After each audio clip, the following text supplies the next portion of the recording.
Church of the Ascension, St. Agnes, which I'm trying to the best of my ability by His grace to shepherd, was founded in the 1840s, moved into this beautiful building where we are now in 1874.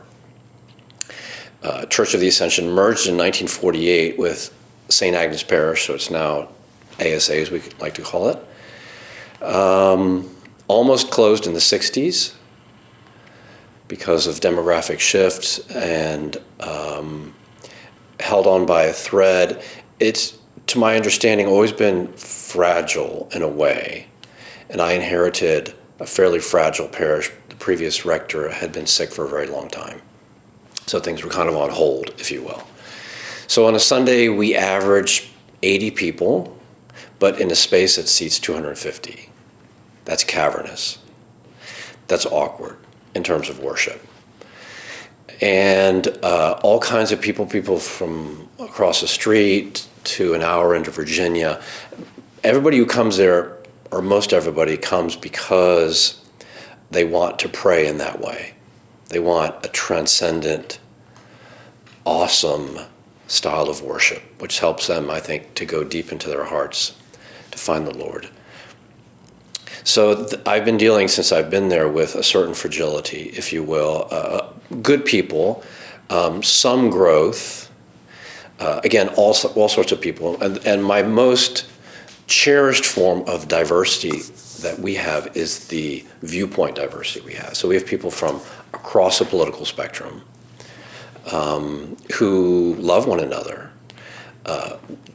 We're a church like a few that don't preach politics. Don't feel that's our calling.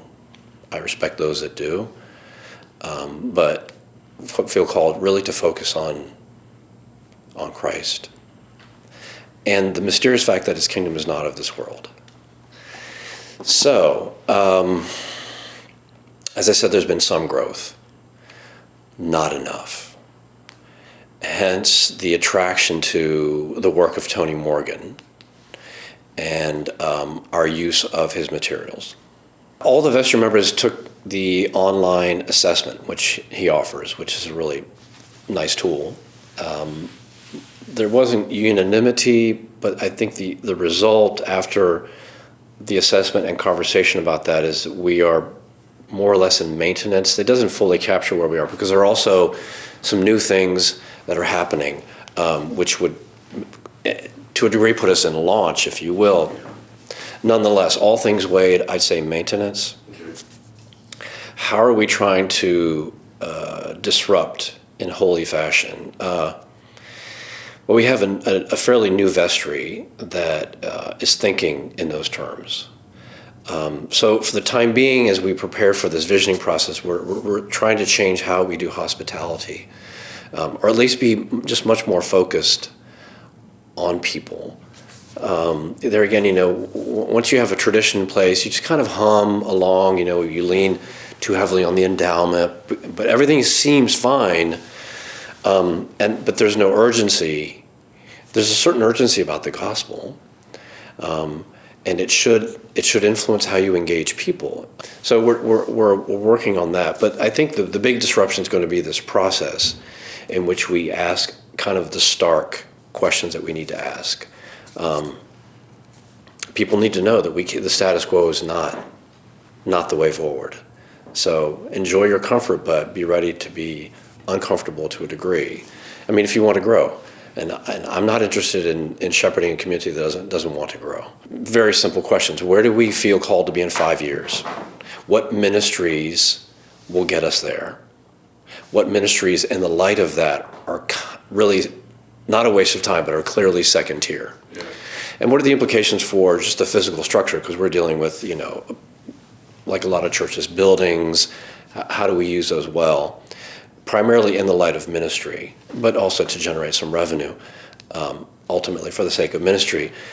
And then we need to ask ourselves the question, are we willing to do the work to get there? If not, let's at least be deliberate and aware of the fact that we're choosing the status quo, which for me is a slow death, with all due respect for the goodness of the people and the love they have for Christ and for our parish. It's inspired a deliberateness about our life as a parish, but this particular process, which is on the horizon. I remember a conversation with Bishop Sutton about, proclaiming Christ boldly. There's sometimes maybe a timidity in doing that because we think that doing that somehow is exclusive in nature. There's nobody more inclusive than Jesus. I mean, there's nobody whose embrace is wider, more transformative than that of Jesus. So proclaiming clearly that Jesus is God does not make us, I don't think, exclusive. But sometimes there's a timidity. So we have it all, but we're not leveraging it. We're not living into it always as fully. And the parishes, or the churches, the denominations that are growing, they make it very clear what they believe. People want clarity, which is not necessarily narrow-mindedness, but they want to know, what am I embracing here? Who's at the center of all this? What exactly is happening here? Otherwise, if it's just kind of murky and quaint, people don't want quaint. People don't want lukewarm. People don't want vague.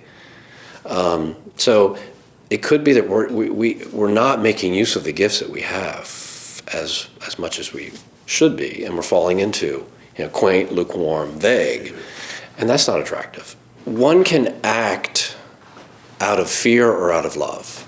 The question, and both can move you in the same direction. I am moved to preach the gospel because I want people to discover Christ. Not so that they can avoid dire consequences for not having encountered him, but because life with him is so much better than anything else. So that's what moves me, and that's typically how our parish, I think, thinks and operates. There is a sense of evangelization along those lines, wanting people to discover Christ, the Word made flesh. It's tricky doing that in the context of the Episcopal Church, to be perfectly honest, because there is such a range of Christologies, of ecclesiologies even though it's pretty clear that there is an overarching ecclesiology. But if you look at the liturgy, it speaks for who we are, and it speaks to who we are. And I mentioned this last Sunday preaching, every Eucharist, we beseech the second coming. We ask Jesus to come. Why? Because we want everything to be brought to completion in Christ. That's why we're here. That's why we're journeying. So that's what moves me. That's what moves, I hope, most of the members of our parish.